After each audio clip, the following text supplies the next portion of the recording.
Hey, y'all. Come on in the room. I am Dr. Kanisha. We will be talking about the new student loan debt forgiveness. So, Biden's new student loan debt plan.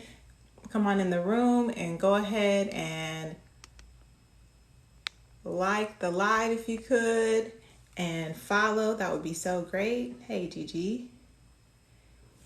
So, once again, we are talking about student loan forgiveness, Biden's new student loan debt forgiveness plan.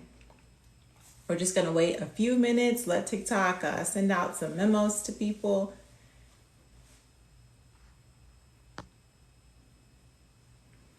Happy Friday. I'm sure everybody's excited to be headed into the weekend.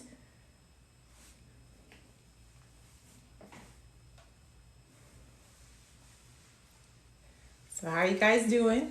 How was your week? I mean, you could put joyful. You could put it was exciting. As some of the girls and I would say, God was moving for us. Hi, Maggie Dodgers. Samium, how was everybody's week? Or tell me about what you're doing for the weekend. I've got quite a bit of work to do this weekend, so I might be camping out in the house getting those things done. And cleaning, anybody decluttering before the year starts? Joyful, Gigi, I like that. I would say it was a pretty joyful week. I was moving for sure.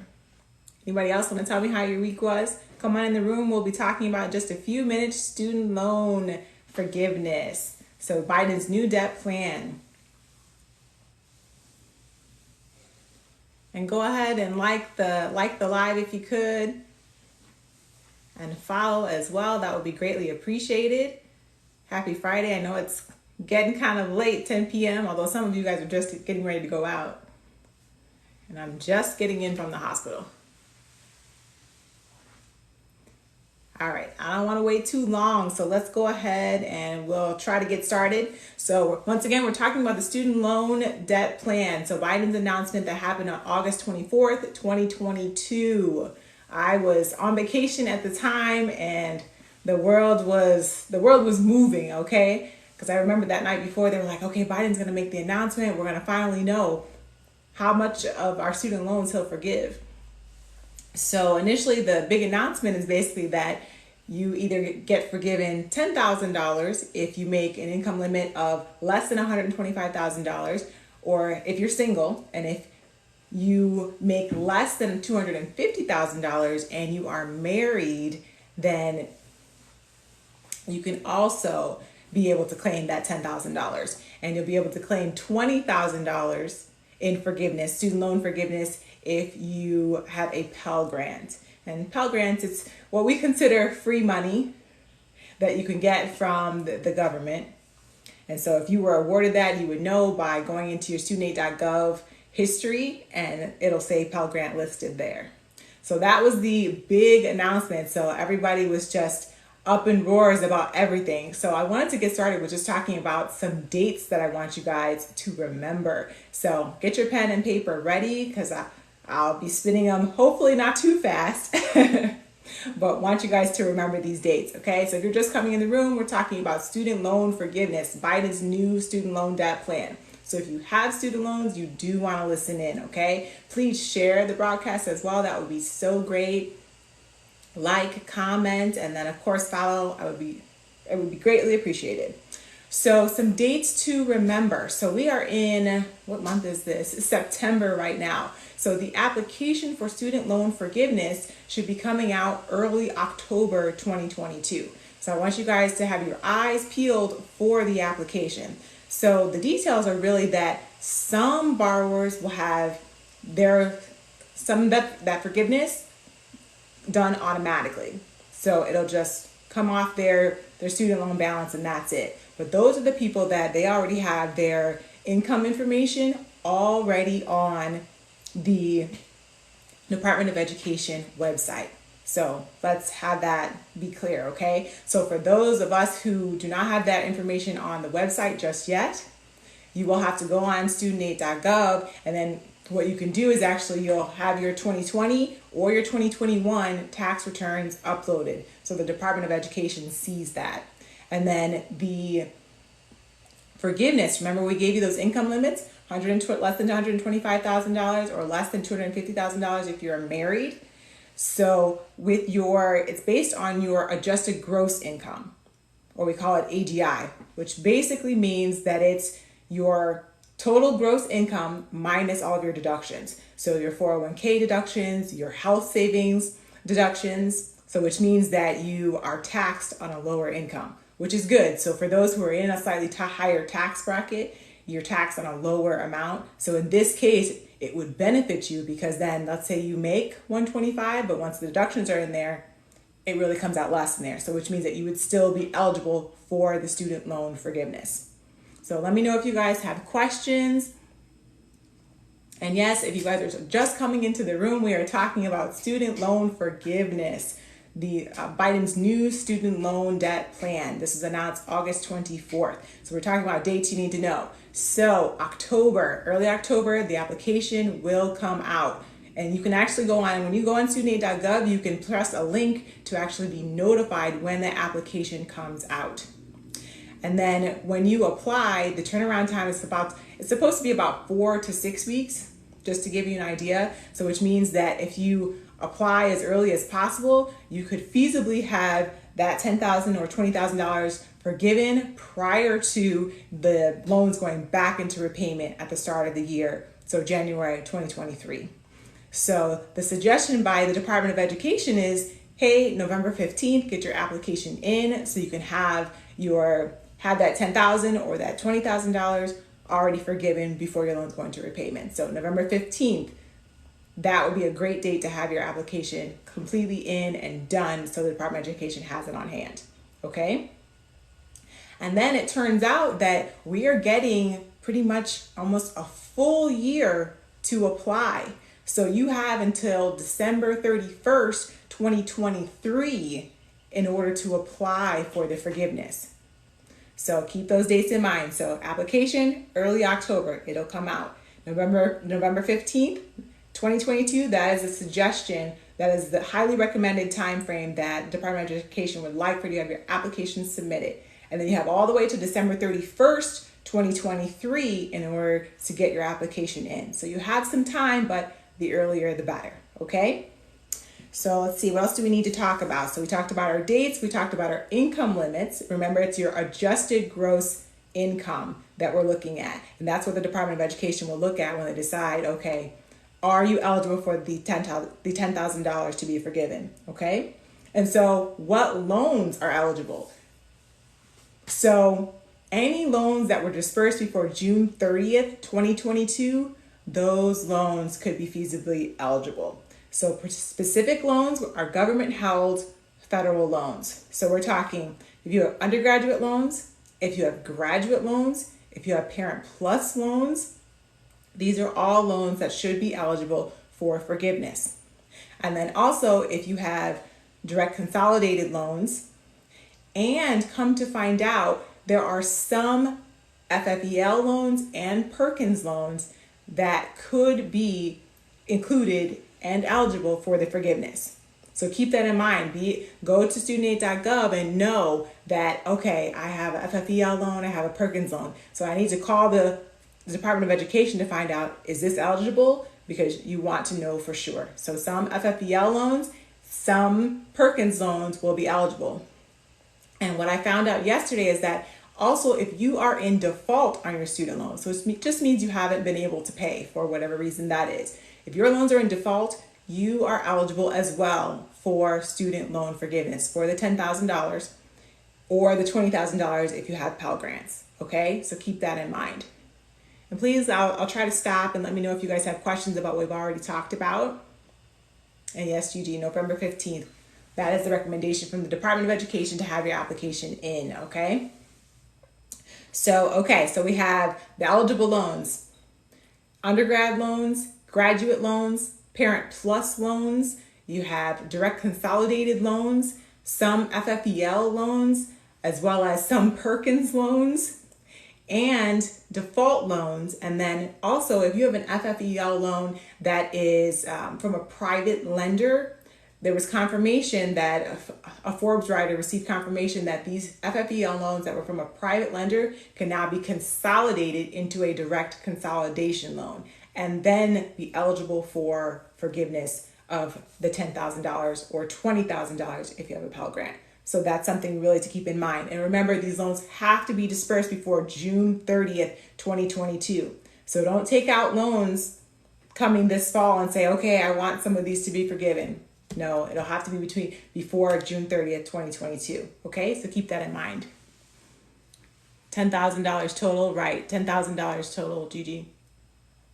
So if you're single and you have an income less than $125,000, or you are married and make less than $250,000, you'd be eligible for a total of $10,000 forgiven. And then remember, though, it has to be those eligible loans as well. So it's important to remember that.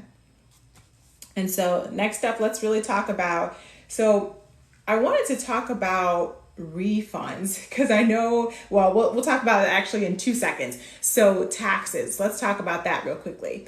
A lot of people we've been kind of waxing and waning because no one really knows. So it seems that we know for sure that federal taxes, you will not have to pay federal taxes on the student loans. But there are some states, at first we thought it was 13 states, and now it looks like it's maybe 6 or 7 states that you would have to pay taxes on the student loan forgiveness, so the $10,000 or $20,000. So it looks like Arkansas, California, Indiana, Minnesota, Mississippi, North Carolina, and Wisconsin so far. And I know I saw an article recently that Mississippi was confirming that yes, you would indeed have to pay taxes on the amount that you were forgiven from the Department of Education. So I want you guys to keep that in mind, okay? And so there's a few circumstances where I don't know if everybody has heard about this, that you can actually get a refund on amounts. So this is dollar amounts that you paid during the time when your student loans, where the interest and the payments were paused. So this is after March 13th, 2020. So this is during the COVID suspension where it was officially announced. So what happens is that how can you get a refund? So you would really have to contact the Department of Education, and you would have to have your loan number.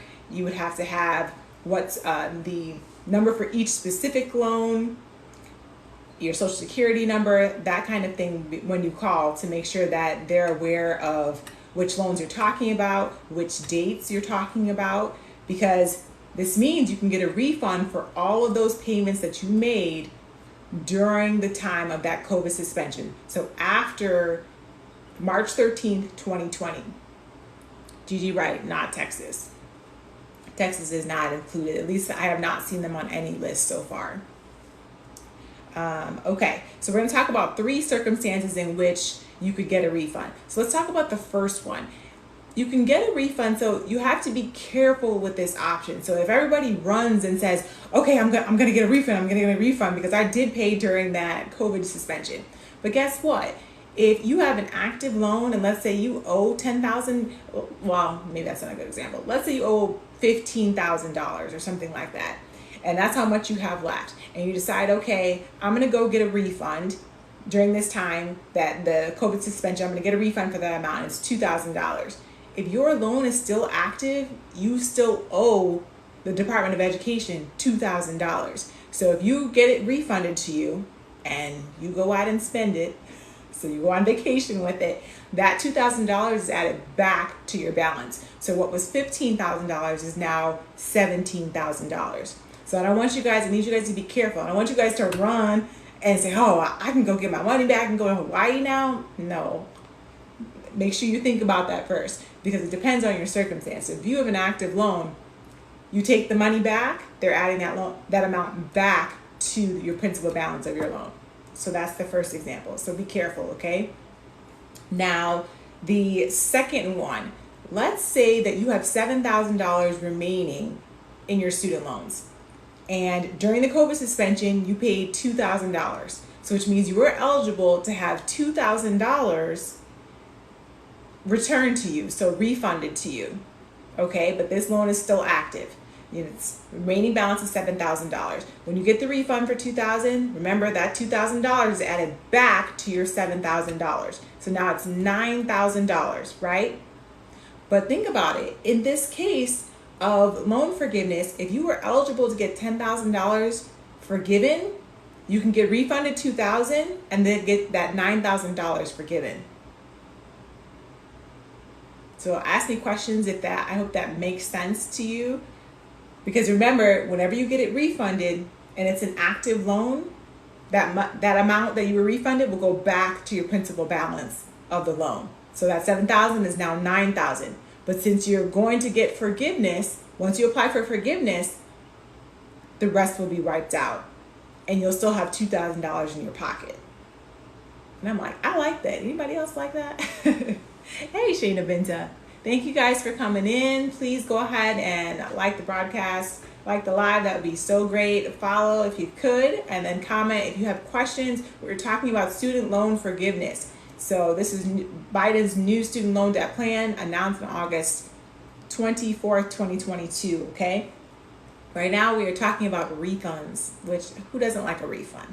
So the third one is that if you have already paid off your student loans, you are done, you paid off your student loans during COVID. So during that COVID suspension, you were paying, and you were paying large lump sums during this COVID suspension after March 13, 2020. So we read a story that this woman, she was sacrificing, she was not eating out, she was doing the bare minimum of everything in order to get her student loans paid off. So she ended up getting a refund for about, I think it was like $9,700. So this is the amount that she paid during the COVID suspension. So when the interest and the payments were frozen. But why? So right now her account is completely closed. And what was fascinating is that her account was never reopened. Because remember the other two situations, you take the refund, that amount goes back to the loan. But remember, her amount was less than $10,000. So basically the Department of Education wiped it clean, basically said, okay, it was a give and take and there was nothing else owed. And they allowed her account to remain closed. And she received a $9,700 refund because she had paid off her student loans and then now proceeds to save that money for a house. So these are three really interesting examples. So, but be mindful of the first one. Don't run to go get your refund if you have an active loan for more than $10,000 or more than $20,000 if you have a Pell Grant. So be mindful of what are the repercussions of getting a refund from the COVID suspension, okay? And so I want to know, what questions do you guys have? That's the meat and potatoes of the information today. I'm trying to think, because there have been updates about both the income limits, there have been updates about the loans, which we discussed as well, and then also updates about which states. So what questions do you guys have? And if you guys are just coming in the room, we're talking about student loan forgiveness, Biden's new student loan debt plan. And some questions I've been getting quite a bit. Let's see if we can go over some of those. A lot of people were wondering, which we talked about, Parent Plus loans. Parent Plus loans are eligible. And then the amount, the $10,000 or the $20,000 if you have a Pell Grant, is per borrower, because someone had that question as well. Let's see. If you are in school, you are eligible for student loan forgiveness as well. So you can physically be going to school and still get the $10,000 or the $20,000 if you have Pell Grant. But then remember, those loans have to be dispersed before June 30th, 2022. Someone said, boy, oh boy, I have student loans. Yeah, a lot of people do, Leslie. A lot of people do. Leslie, do you have any questions about the new student loan debt plan? Any questions that you haven't been able to answer and want to get answered? Welcome, welcome. Thank you guys for joining me. Let's see. So, and we talked about taxes. You guys know that You won't have to pay federal taxes after the student loan forgiveness, but you will have to pay state taxes in about 6 or 7 states. We said they were Arkansas, California, Indiana, Minnesota, Mississippi, North Carolina, and Wisconsin so far.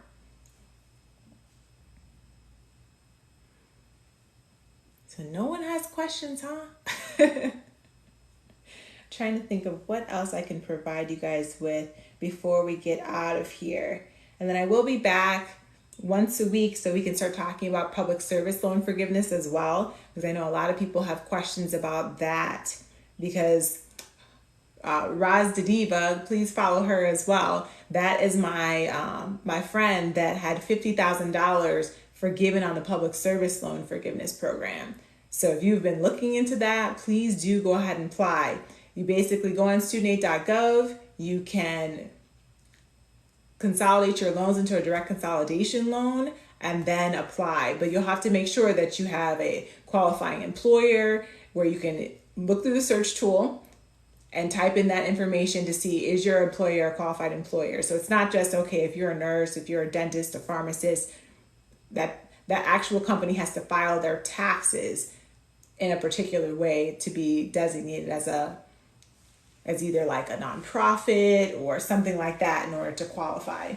And then you have to be working full-time hours, so at least 30 hours. And the public service loan forgiveness is that at the end of it, your loans are completely forgiven. So it's worth the time to actually look into the program. Any questions out there? So Leslie, no questions? Well, go ahead and guys and like the broadcast. I really appreciate it so much. And thank you for joining me. And then you can also let me know. So are there other things that you would like to talk about in regards to student loans? Things that you were curious about, you have questions about, that you want to do a live on and get some information about? You can leave that in the chat as well. Gotcha, Gigi. Well, all right, guys. I appreciate you so much. Once again, I am Dr. Kanisha. And I just, not sure if you showed up, but I wanted to know. Oh, yeah. I'm like, did I miss your question, Gigi? What was it? I remember you had a question about, let's see, November 15th. Oh, were there state taxes? So in Texas, was that the question?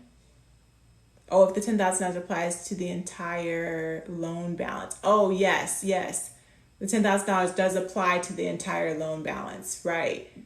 And then, excuse me, and I was reading yesterday that they basically, it's called like amortization. They re-amortize, if I'm pronouncing that correctly, they re-amortize your whole student loan after the $10,000 is taken off. So which means that if your principal balance is lower, that you should, at least more than likely, be paying a lower monthly fee because your student loan balance has now dropped by $10,000. So is the $10,000 applied to private loans that are still student loans? So at this time, I have not seen, Shana Bin said that private loans are eligible for the student loan forgiveness. They have to be like government held federal student loans. So they have to be like undergrad loans, like subsidized, unsubsidized loans, those Stafford loans, or like graduate student loans, Parent Plus loans, but all these have to be government held federal loans. The private loans, it's a hard thing with the private loans. But so like student loan forgiveness though, I know we've chatted about this before, with the public service loan forgiveness program, I have been reading some information that says that you can possibly consolidate your private loans into a direct consolidation loan and be able to apply for public service loan forgiveness. But you have to do it by the provision of October 31st, 2022. So which is coming pretty quickly. So if you have been considering that, most times private loans are not eligible for many programs. So if this is your way to get into the public service loan forgiveness and make your private loan into a government held loan, which is a direct consolidation loan, I would say go for it.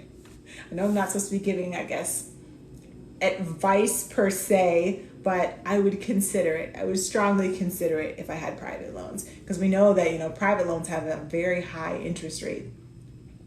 A lot of the times, much higher than some of the government loans.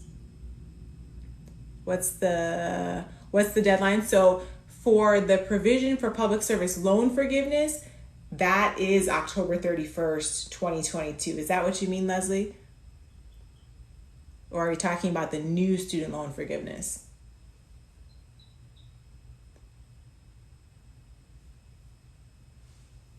Sorry, Leslie, just trying to clarify. Oh, yes, thank you. Okay, perfect. Yep. So yes, for the new provision, because under the new provision for public service loan forgiveness, it is literally like, it opens things up because it includes more than just one loan type. So it was basically, it opened everything up to the point where they were like, well, we don't care what kind of loan you have. We don't care if you had late payments. We don't care if you made partial payments. This is the Department of Education saying all of those payments count. So they counted late payments, they counted partial payments, they counted late payments, partial payments, and I'm trying to think of what else. Because you can also, if you have teacher forgiveness, those payments were also counted towards. For a while, you couldn't count all of your payments for teacher loan forgiveness and public service loan forgiveness. Now you can.